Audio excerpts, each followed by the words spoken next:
उत्तर प्रदेश में 23 जून को ज़मीनी पार्लिमानी इंतखाबात के लिए तैयारियां मुकम्मल हैं और तमाम सियासी जमातों ने इस सिलसिले में तैयारियां पूरी कर ली हैं।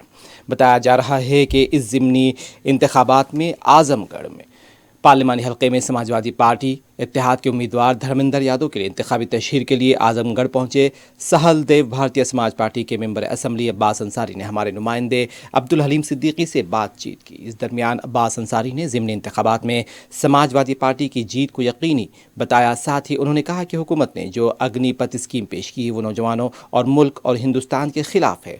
उन्होंने कहा कि आर्मी जैसे शोबे में महज 4 साल के लिए तकर्रुरी मुल्क की हिफाजत के लिए एक बड़ा खतरा साबित हो सकती है, क्योंकि 4 साल बाद जब नौजवान अग्निवीर रिटायर्ड होगा तो उसके सामने रोज़गार एक बड़ा मसला होगा और रोज़गार की तलाश में नौजवान के भटकने, गुमराह होने और मुल्क मुखालिफ सरगर्मियों में मुलविस होने का बड़ा ख़तरा भी रह जाता है।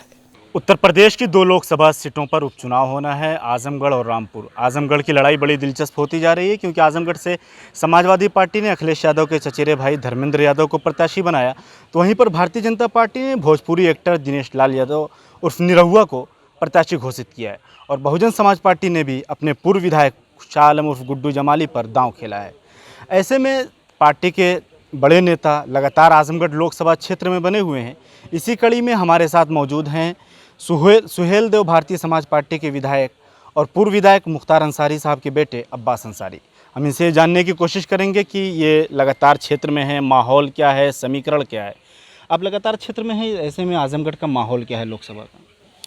देखिए, आजमगढ़ की पृष्ठभूमि ये है कि आजमगढ़ उलमाओं की सरजमी है, वीरों और शहीदों की सरजमी है। और सबसे बड़ी बात, आजमगढ़ की सरजमी ने हमेशा गंगा जमनी तहज़ीब का झंडा बुलंद किया है और एहसास कराया है, चाहे वो सियासी लोग हों या गैर सियासी लोग हों, कि आजमगढ़ की सरजमी में गंगा जमनी तहज़ीब का झंडा हमेशा बुलंद रहता है। आजमगढ़ आदरणीय नेताजी का गढ़ रहा है, आदरणीय अखिलेश यादव जी का गढ़ रहा है और है।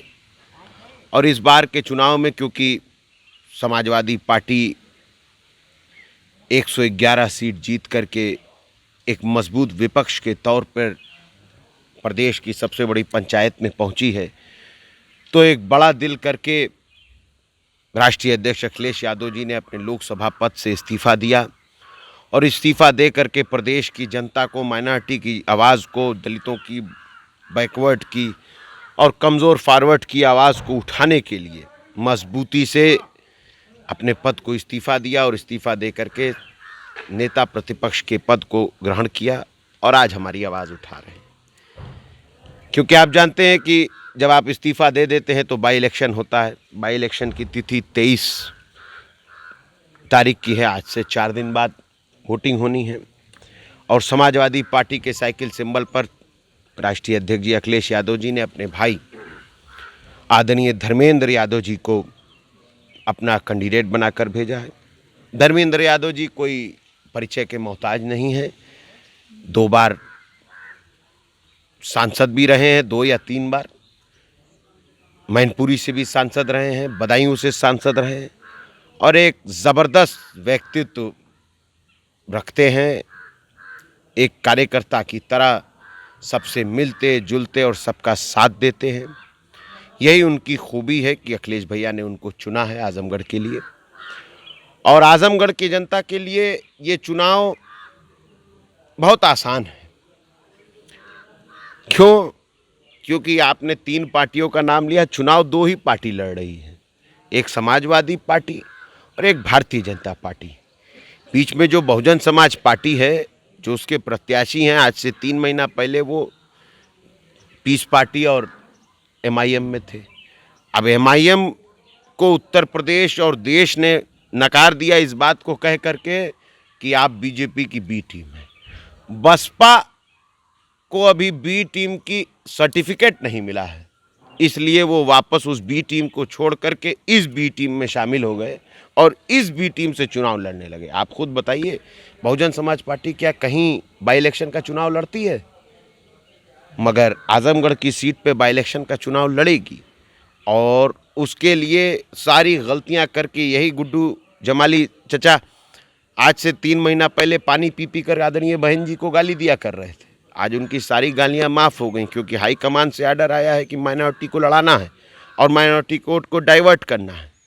तो यहाँ के लोग बहुत अच्छे से समझ चुके हैं कि कौन यहाँ वोट काटने आया है, इलेक्शन को कन्फ्यूजन में स्टेट में लाने आया है, और कौन यहाँ पर राजनीति करते हुए जनता की आवाज़ को मजबूती से पार्लियामेंट में उठाने की हिम्मत रखेगा, और उसके साथ साथ भारतीय जनता पार्टी को जवाब भी देना है कि जो सांप्रदायिकता, सामंतवादी, मनोवादी और संविधान और लोकतंत्र विरोधी ताकत है, उसको आजमगढ़ की सरजमीन ने न कल पनपने दिया था, न आज पनपने दिया है, न कल पनपने देगी। इसलिए ये चुनाव बहुत साफ है, सिर्फ निर्णय आना बाकी है। जिस दिन निर्णय आएगा, दूध का दूध, पानी का पानी हो जाएगा। जो गवैया है वो गाना गाएगा, और जो नेता है वो नेतागिरी करेगा। यही इसका परिणाम होगा। पिछले 3 दिनों से लगातार पूरे देश में युवाओं का प्रोटेस्ट देखा जा रहा है। अग्निपथ स्कीम जो सरकार द्वारा लाई गई उसका विरोध कर रहे हैं।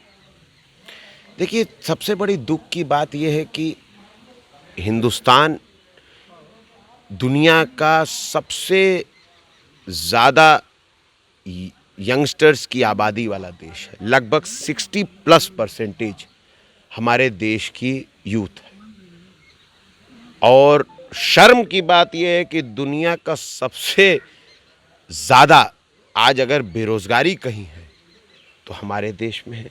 आज़ादी के बाद अगर सबसे ज़्यादा बेरोज़गारी का स्तर कभी रहा है तो आज है। आज़ादी के बाद महंगाई का स्तर सबसे ज़्यादा अगर कभी रहा है, आज है। आज़ादी के बाद अगर डॉलर की कीमत रुपए के मुकाबले सबसे ऊंची अगर कभी हुई है, या डॉलर के मुकाबले रुपया सबसे नीचे कभी गिरा है, तो वो आज है। महंगाई चरम सीमा पर, रोज़गार है नहीं। जब देश के बड़े बड़े सर्वोच्च कुर्सी पर बैठे हुए नेताओं के द्वारा इंजीनियर और डॉक्टरों के लिए कहा जाता है कि पकोड़ा भेजना, तलना भी एक रोज़गार है, तो लोगों की उम्मीदें मर चुकी थी। मगर अभी कुछ दिन पहले झूठे बयानों के ज़रिए लोगों के अंदर की उम्मीद को जगाया गया। पिछले कई सालों से आर्मी की भर्ती नहीं आई थी, तो जल्दी भर्ती आएगी, जल्दी भर्ती आएगी करके लोगों के जोश को ज़िंदा कर दिया गया। और जब लोगों का जोश ज़िंदा हो गया, तो उस जोश का मजाक उड़ाने के लिए, उनकी मेहनत का मजाक उड़ाने के लिए, उनकी जवानी का मजाक उड़ाने के लिए, उनके परिवार का मजाक उड़ाने के लिए एक टेम्पररी भर्ती ले आए। आप सोचिए, इस देश को, इस देश की सुरक्षा को, जिसके अगल बगल गिद्ध की तरह आंख गड़ाए चाइना और पाकिस्तान जैसे देश आंख दिखा रहे हैं, उस देश की सरहदों को हम टेम्पररी आर्मी के हाथों में देना चाहते हैं। उस आर्मी को जिसके एक जवान को तैयार होने में 4 से 5 साल, 6 साल का वक्त लगता है, उस क्षेत्र में उस जवानों को हम 4 साल के टेम्पररी बेसिस पर आर्मी में देंगे, जिनको हम वेपन्स की ट्रेनिंग देंगे, जिनको हम क्लोज कॉम्बैट फाइट सिखाएंगे, जिनको हम बम बनाना सिखाएंगे, बम छुड़ाना सिखाएंगे, और 4 साल बाद उनको रिटायर कर देंगे, पब्लिक लाइफ में भेज देंगे। जिनके साथ के सारे बच्चे इंजीनियर, डॉक्टर, बीटेक, बीकॉम करके, कंप्यूटर के कोर्सेज करके नौकरियां करेंगे, और ये सारे सिर्फ अपनी भुजा दिखाएंगे और 10 किलोमीटर 20 किलोमीटर दौड़ सकते हैं, इस बात को बताएंगे। कहाँ नौकरी लगेगी प्राइवेट जॉब में? कहाँ इनका गुजर बसर होगा? और अगर मुझे डर है कि अगर इसमें से 1% भी ग्रुप बना करके अगर अपराध की तरफ मुड़ मोड़ लिए, तो लोहे के चने चबाने पड़ जाएंगे प्रशासन को। क्योंकि ये तो ट्रेंड होंगे, ये तो स्किल्ड होंगे, ये तो जानते हैं कि पुलिस का काम करने का तरीका क्या है, आर्मी के काम करने का तरीका क्या है, जैमर कैसे काम करता है, नेटवर्किंग कैसे काम करती है, कैसे क्या वायरलेस वॉकी टॉकी पे कैसे क्या किया जाता है। तो ये तो क्राइम को उस तरीके से करेंगे कि घर घर में लॉरेंस बिश्नोई पैदा हो जाएगा। इसलिए सरकार को सोचना चाहिए, और मैं आपके माध्यम से अपने अग्निवीरों से कहूँगा कि ये देश आपका है, इस देश को आग में मत झोलो। मैं जानता हूँ कि आपको छेड़ा गया है, इस देश के नौजवान जो कि आग के ढेर की तरह उनके ऊपर केरोसिन डाली गई है और केरोसिन डाल करके उनके गुस्से को जला करके उनको बाहर निकाला गया है ताकि देश असली मुद्दों से भटक जाए। मैं आपसे गुजारिश करूंगा कि आप किसी भी तरीके से हिंसा का साथ छोड़िए और समझदारी से, जैसे किसानों ने अपनी बात मजबूती से रखी और रख करके इनको घुटने टेकने पर मजबूर किया, आप भी वैसे ही कोई रास्ता ढूंढिए। कल आपका है, इसलिए आज मत खराब करिए कि कल भी आपका खराब हो जाए। बहुत बहुत शुक्रिया हमसे बात करने के लिए। हमारे साथ बात कर रहे थे विधायक अब्बास अंसारी, जिनका साफ तौर पर दावा ये था कि आजमगढ़ हमेशा समाजवाद का गढ़ रहा है, इसलिए अब की बार भी समाजवादी पार्टी जीत दर्ज करेगी। 4 TV न्यूज़ के लिए अब्दुल हलीम सिद्दीकी।